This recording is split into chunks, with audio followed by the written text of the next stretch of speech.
వి gold trusted gold buyers తాకట్టులో ఉన్న బంగారాన్ని విడిపించి ఈ రోజు ఉన్న మార్కెట్ ధరకే కొనబడును. మరిన్ని వివరాలకు సంప్రదించండి 7710 విశాఖపట్నం కార్పొరేషన్ జరిగిన స్టాండింగ్ కమిటీ ఎన్నికల్లో ఈరోజు ఇక్కడ కార్పొరేటర్లు ఇచ్చిన తీర్పు ఈ రాష్ట్రంలో కూటమి ప్రభుత్వంపై ఉన్న వ్యతిరేకతకి, కూటమి ప్రభుత్వం చేస్తున్న అనైతిక అప్రజాస్వామిక రాజకీయాలకి చెంపపెట్టులా ఉండే విధంగా అడ్డగోలుగా ఒక బీసీ సమాజ వర్గానికి సంబంధించిన మహిళకి జగన్మోహన్ రెడ్డి గారు మేయర్గా అవకాశం కల్పిస్తే ప్రజాస్వామ్య విలువని కాలరాస్తూ ధన ప్రవాహంతో మేయర్ పీఠాన్ని అడ్డదారిలో కైవసం చేసుకుని 3 నెలల గడవకు ముందే క్యాంపు రాజకీయాల్లో ప్రజాస్వామ్య అపహాస్యం చేసినా సరే ఈరోజు జరిగిన స్టాండింగ్ కమిటీ ఎన్నికల్లో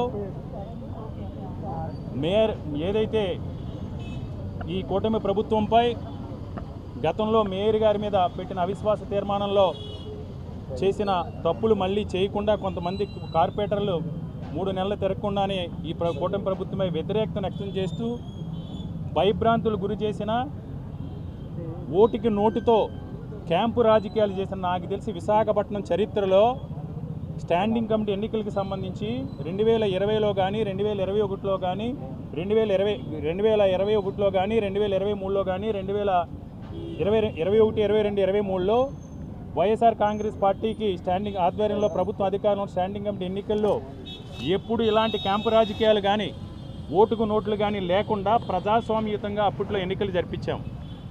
అప్పుడు వైఎస్ఆర్ కాంగ్రెస్ పార్టీకి 59 మంది కార్పొరేటర్లు ఉంటే స్వచ్ఛంద కొంతమంది జగన్మోహన్ రెడ్డి గారు చేస్తున్న అభివృద్ధి సంక్షేమం నచ్చి 66 ఓట్లు మా స్టాండింగ్ కమిటీ మెంబర్స్ పట్టడం జరిగింది. ఈరోజు ఎక్సెస్ ఓట్లు పట్టడం జరిగింది. అదే 2024లో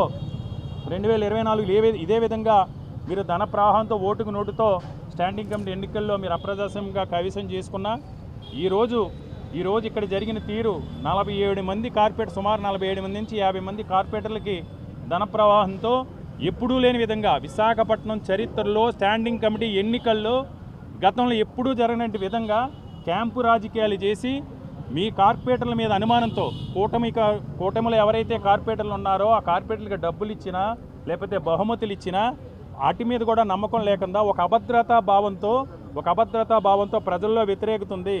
ఆ ప్రజా వ్యతిరేకత కార్పొరేటర్లు కూడా చూపిస్తూ ఉన్నారు. కార్పొరేటర్లు కూడా ఈరోజు ఈ ప్రభుత్వంపై ప్రజల్లో ఉన్న ఆగ్రహాన్ని చూసి కార్పొరేటర్లు కూడా ఈరోజు మనం తప్పు చేస్తున్నామేమో, మనం ఎట్టి పరిస్థితుల్లో ఉండగా కూడా ఈసారి మన ఈ కూటమి ప్రభుత్వానికి ఒక హెచ్చరిక ఇవ్వాలని ఉద్దేశంతో ఉన్నారని తెలిసి క్యాంపు రాజకీయాలు చేసినా సరే, క్యాంపు నుంచి స్వయంగా ఇక్కడికి తీసుకొచ్చినా సరే ఈరోజు వైఎస్ఆర్ కాంగ్రెస్ పార్టీకి సంబంధించి ఎవరైతే 10 మంది మా అభ్యర్థులు పోటీ చేశారో 10 మంది అభ్యర్థులకి కూడా మాకున్న 32 ఓట్ల కంటే కూడా 32 నుంచి అధికంగా మాకు 33 నుంచి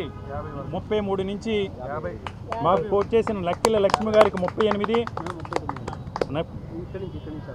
ఈరోజు అత్యధికంగా 24వ వార్డు నుంచి పోటీ చేసిన సాడి పద్మారెడ్డి గారికి 50 ఓట్లతో స్టాండింగ్ కమిటీలో గెలవడంతో పాటు నక్కిల లక్ష్మి గారికి 39, మహమ్మద్ ఇమ్రాన్ గారికి 38, కోడిగుడ్ల పూర్ణిమ గారికి 38, పల్లా అప్పలకొండ గారికి 38, రెయ్య వెంకటరమణ గారికి 37, ఉరుకూటి చందు గారికి 35, గుండపు నాగేశ్వరరావు గారికి 35, శశికళ గారికి 34, బిపిన్ జేరి గారికి 33. అందరికీ కూడా వైఎస్ఆర్ కాంగ్రెస్ పార్టీ నుంచి కంటెస్ట్ చేసిన 10 మంది స్టాండింగ్ కమిటీ సభ్యులందరికీ కూడా ఒక్క రూపాయి కానీ ఒక బహుమతి కానీ లేకుండా ప్రజాస్వామ్యయుతంగా మేము అప్పీల్ చేస్తే ప్రతి ఒక్కరికి కూడా 1 కోటి పైన ఎక్స్ట్రా వచ్చి ఒక స్టాండింగ్ కమిటీ మెంబర్ని కూడా మేము కైవసం చేసుకోవడం జరిగింది. ఈ సందర్భంగా ఒకటే మేము డిమాండ్ చేస్తున్నాం, ఇప్పటికైనా ముఖ్యమంత్రి చంద్రబాబు నాయుడు గారు కానీ కూటమి నాయకులు కానీ అధికారం ఉంది కదా అని అధికార దర్పంతో ఈరోజు ప్రజాస్వామ్యాన్ని అపయాసం చేసి దాడులతోని అరాచకాలు చేయకుండా ప్రజాస్వామ్యయుతంగా ఈ రాష్ట్రాన్ని పరిపాలించాలి. ప్రజలు ఇచ్చిన అధికారాన్ని సద్వినియోగం చేసుకోండి. ఇప్పటికే ప్రజలకు ఆశావాదాన్ని అవకాశంగా తీసుకుని సూపర్ 6 అని సూపర్ 7 అని ప్రజల్ని నమ్మించి మోసగించి ఎన్నికల్లో గెలిచిన తర్వాత ఈరోజు ఈ రాష్ట్ర పరిస్థితిని ఏ విధంగా ప్రశ్నార్థకం చేశారో మీ అందరికీ కూడా తెలిసిందే. ఈరోజు సంక్షేమం లేదు, అభివృద్ధి లేదు, సంపద సృష్టి లేదు, రైతు సృష్టించిన సంపదకి గిట్టుబాటు ధర లేదు, రైతు మళ్ళీ వ్యవసాయం చేసుకుంటే రైతుకి ఎరువులు లేవు. స్కూల్కి వెళ్ళి ఈరోజు మనం చూసాం జగన్మోహన్ రెడ్డి గారు నాడు నేడు పథకం ద్వారా ఈరోజు చదువుకోవాలనుకునే తాపత్రయం ఉన్న ప్రతి పేద విద్యార్థులు కూడా ఉన్నత విద్యావంతులు చేయాలని ఆ రోజు జగన్మోహన్ రెడ్డి గారి తలంపుతో అనేక విద్యారంగంలో అనేక సంస్కరణలు తీసుకొస్తే వాటన్నింటినీ కూడా నిర్వీర్యం చేసి కేవలం రాజకీయ కక్షలతో అధికారాన్ని రాజకీయ కక్షల కోసం కార్పణ్యాలతో ఈరోజు ఈ రాష్ట్ర పరిస్థితిని అధోగతి పాలు చేసిన చరిత్ర ఘనత ఈ కూటమి ప్రభుత్వానికి చెందుతుంది.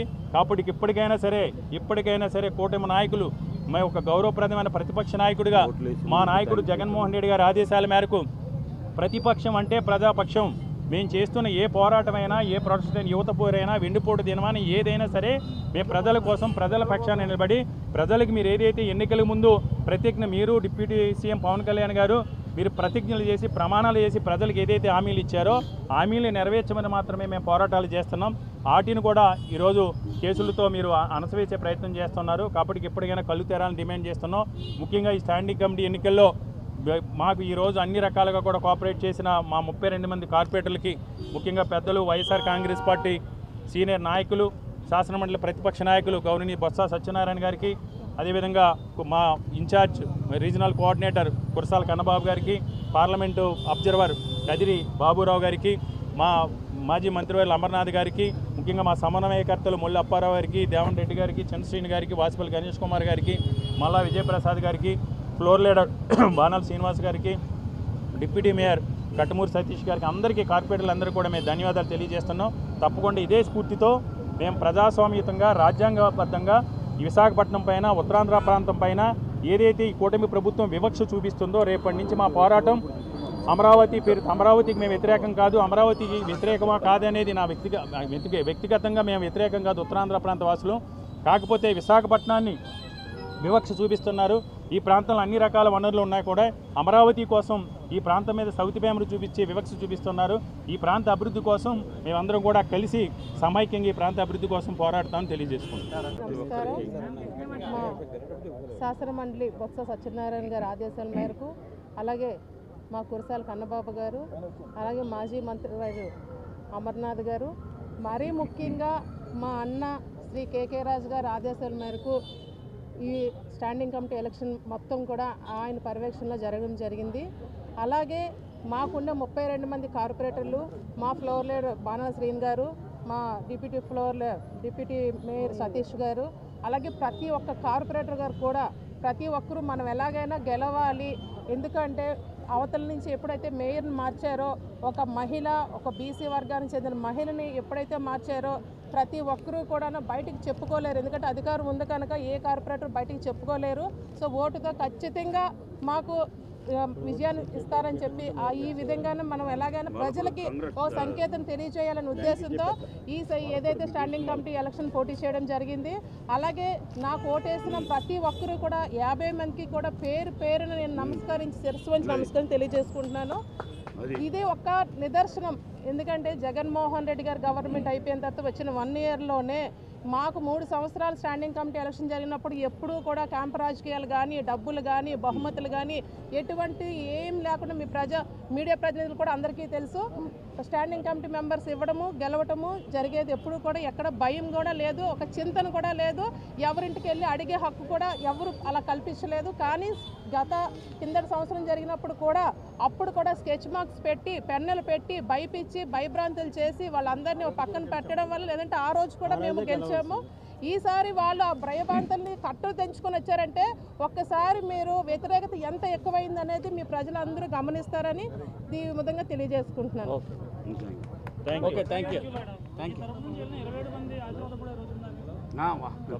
తెలుగులో న్యూస్ కి ఫాస్టెస్ట్ యాప్ ఇప్పుడు టోటలీ న్యూ అవతార్లో జస్ట్ 5 సెకండ్స్ లో కంప్లీట్ న్యూస్, సోషల్ మీడియాలో ట్రెండ్స్ కి one stop solution, live TV app, voice search option తో ఇప్పుడే డౌన్లోడ్ చేయండి లేదా అప్డేట్ అయిపోండి.